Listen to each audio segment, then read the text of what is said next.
ஜோதிட சொந்தங்கள் அனைவருக்கும் வணக்கம். இன்னைக்கு உங்களுக்கான ஒரு ஆன்மீக தகவல் சொல்லலாங்களா? இந்த வருடம், அதாவது விசுவாவசு ஆண்டு வைகாசி மாசம் 4ஆம் தேதி, மே மாதம் 18ஆம் தேதி 2025வது ஆண்டு, சரிங்களா? ஞாயிற்றுக்கிழமைக்கு நிழல் கிரகங்கள் என்று சொல்லக்கூடிய ராகு பகவானும் கேது பகவானும் இடப்பெயர்ச்சி அடைந்திருக்கிறாங்க. இந்த கிரக பெயர்ச்சி யாருக்கு நன்மைகளை சேர்க்கும், யாரெல்லாம் கொஞ்சம் ஜாகிரதை உணர்வோட நடந்துக்கணும் அப்படிங்கறத நம்ம சேனல்ல வரக்கூடிய அடுத்தடுத்த வீடியோஸ்ல நான் உங்களுக்கு அப்லோட் கொடுக்கறேன்.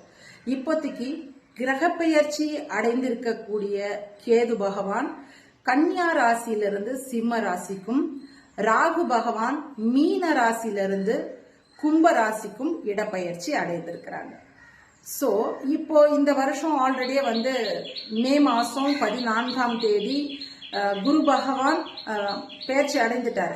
திருக்கணித அமைப்பின்படி குரு பகவான் பெயர்ச்சி அடைந்திருக்கிறாங்க. அப்ப ரிஷப ராசியிலிருந்து குரு மிதுன ராசிக்கு போயிருக்கிறாரு. மிதுன ராசியிலிருந்து குரு பகவான் தன்னுடைய சிறப்பு பார்வையான 9ஆம் பார்வையாக கும்ப ராசிக்காரங்களை இந்த அடுத்த ஒரு வருடம் வரைக்கும் பார்வை செய்யறதுனால இந்த ராகு கேதுனுடைய பெயர்ச்சி காலத்துல கும்பராசிக்காரங்களுக்கு பெருசா ஒன்னும் அவ்வளோ பாதிப்புகள் இருக்காது. பட் சிம்ம ராசிக்காரங்களுக்கு ஜென்மத்துல போய் கேது பகவான் அமர்றாங்க. சோ இவங்களுக்கு காரிய தடங்கள் சார்ந்த விஷயங்கள், மன உளைச்சல் சம்பந்தமான விஷயங்கள், உடல் உபாதைகள் சம்பந்தப்பட்ட விஷயங்கள், கண்டிப்பாக மன அழுத்தம், டிப்ரெஷன் இது சார்ந்த விஷயங்கள்லாம் கண்டிப்பாக ஏற்படுறதுக்கு சான்சஸ் இருக்குது. பட் இவங்கெல்லாம் கொஞ்சம் அடுத்த ராகு கேதுனுடைய பெயர்ச்சி காலம் வர்ற வரைக்குமே கொஞ்சம் ஜாகிரதையாக இருந்துக்கிறது நல்ல விஷயம், சரிங்களா? சோ இப்ப இந்த ராகு கேது பெயர்ச்சி அடைந்ததுக்கு உண்டான விஷயங்கள்ல யார் யாரு கொஞ்சம் அவேர்னஸோட இருக்கணும், யாருக்கு என்ன வகையான பரிகார முறைகள் இருக்குது அப்படிங்கறத அடுத்த வீடியோல கண்டிப்பா நான் உங்களுக்காக அப்லோட் பண்றேன்.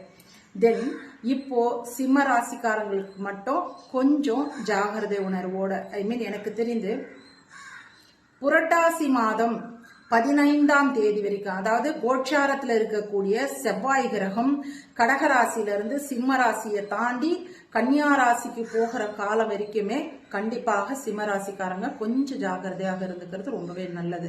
வண்டி வாகனங்கள்ல போகும் பொழுது, தென் உறவினர்களுடைய சொந்த பந்தங்கள் சார்ந்த விஷயங்கள்ல நல்ல விசேஷங்கள் அட்டன் பண்ணும் பொழுது, தாயினுடைய உடல் ஆரோக்கியம் சம்பந்தப்பட்ட விஷயங்கள்ல எல்லாத்துலயுமே கூடுதல் கவனம் எடுத்துக்கிறது ரொம்பவே நல்லது.